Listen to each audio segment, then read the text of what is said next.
સમાચાર મહત્વના પ્રાપ્ત થઈ રહ્યા છે। જીએસટી ચોરી કેસને લઈને મહેશ લાંગાએ ગુજરાત હાઈકોર્ટના દ્વાર ખખડાવ્યા છે। મહેશ લાંગાએ હાઈકોર્ટમાં નિયમિત જામીન માટે અરજી કરી છે। અગાઉ સેશન્સ કોર્ટે મહેશ લાંગાની જામીન અરજી નામંજૂર કરી દીધી હતી। મહેશ લાંગાની જામીન અરજી પર હાઈકોર્ટમાં આજે સુનાવણી હાથ ધરવામાં આવશે। જીએસટી ક્રેડિટના નામે છેતરપિંડી કર્યાનો મહેશ લાંગા ઉપર આરોપ છે। મહેશ લાંગા વિરુદ્ધ અમદાવાદ ક્રાઇમ બ્રાન્ચમાં ગુનો નોંધાયો છે। હાલ તપાસ તેની સામે ચાલુ છે। એવામાં તેણે નિયમિત જામીન અરજી માટે ગુજરાત હાઈકોર્ટમાં અરજી કરી। અગાઉ સેશન્સ કોર્ટે મહેશ લાંગાની જામીન અરજી નામંજૂર કરી હતી। અમારા સંવાદદાતા તેજસ મહેતા પાસેથી વધુ જાણકારી પ્રાપ્ત કરીશું।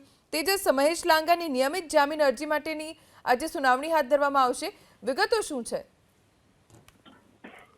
जी, सेशन्स कोर्टे जामीन अरजी नामंजूर कर्या बाद हवे महेश लांगाए हाईकोर्टमां अरजी करी छे अने जे अंगे आज सुनावणी हाथ धराशे। महत्वनुं छे के आ केसनी अंदर आ पहेला पण घणा चौंकावनारा खुलासा थई चूक्या छे। क्राइम ब्रांच आ समग्र मामलानी तपास करी रही छे।